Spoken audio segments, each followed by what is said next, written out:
তো বন্ধুরা, ফিরে এলাম প্রতিবারের মতো আবার নতুন রেসিপি নিয়ে। এটা হচ্ছে লাউ শাক। আজকে আমি কিভাবে খুব সহজে লাউ শাক রান্না করতে হয় এটা দেখাবো। এই জন্য আমি কিছু লাউ শাকের পাতা নিয়েছি। যেহেতু এটা আমার নিজের গাছের লাউ শাক, সেহেতু আমি ডাঁটাগুলো বেশি নিয়ে একটা নিই নেই।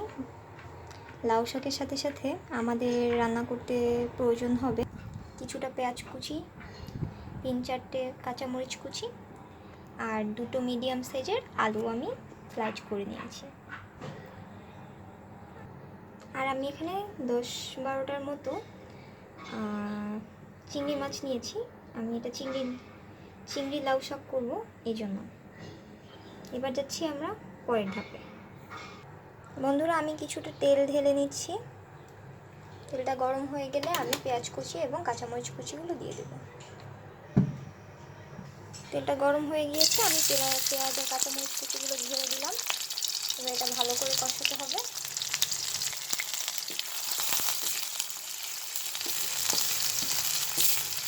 দিয়ে দিচ্ছি চিংড়ি মাছগুলো, যদি আমি এটা ফ্রোজেন করে রেখেছিলাম, এটা এখনো ভালো করে ঠান্ডা হয়নি। আমি এটা ভালো করে মিক্স করে নিচ্ছি, সামান্য পরিমাণ পানি ঢেলে নিচ্ছি।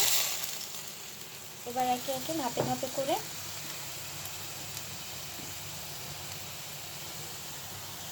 সামান্য মরিচের গুঁড়া, কিছুটা হলুদের গুঁড়ো, স্বাদ মতো লবণ দিয়ে ভালো করে মিক্স করে নিচ্ছি। চুলার আঁচটা এই পর্যায়ে হালকা বাড়িয়ে দেব।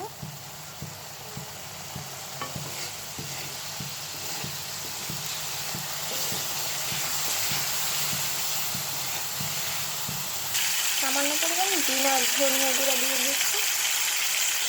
স্লাইস করা আলুগুলো ঢেলে দেবো। আলুটা ভালোভাবে কষিয়ে নিয়ে, দেখতে পাচ্ছেন আলুটা সামান্য কষিয়ে নিয়েছি। এবার লাউ শাকটা ঢেলে দেবো।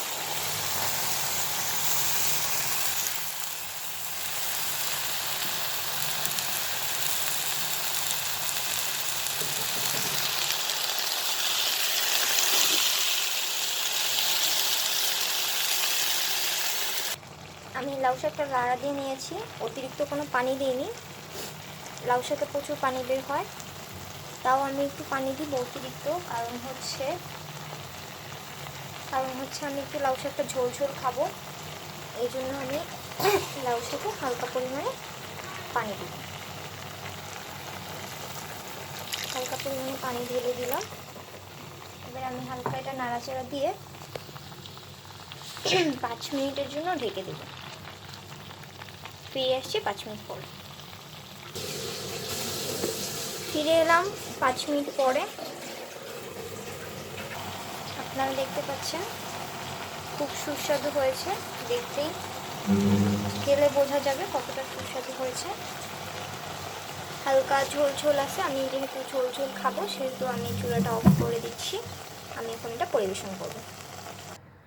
বন্ধুরা, ফিরে এলাম আমরা। দেখুন, আমি পরিবেশন করে নিয়েছি একটা বলে। আমরা সবসময় শুনেছি লাউ চিংড়ি, এবার আমরা দেখলাম কিভাবে লাউ শাক এবং চিংড়ি একত্রে তৈরি করতে হয়। এটা খুবই সুস্বাদু খেতে। আপনারাও বানিয়ে টেস্ট করবেন, জানাবেন আমাকে। ততক্ষণ পর্যন্ত ভালো থাকেন, সুস্থ থাকেন। ফিরে এসছি আবার নতুন রেসিপি নিয়ে। ধন্যবাদ, আল্লাহ হাফেজ।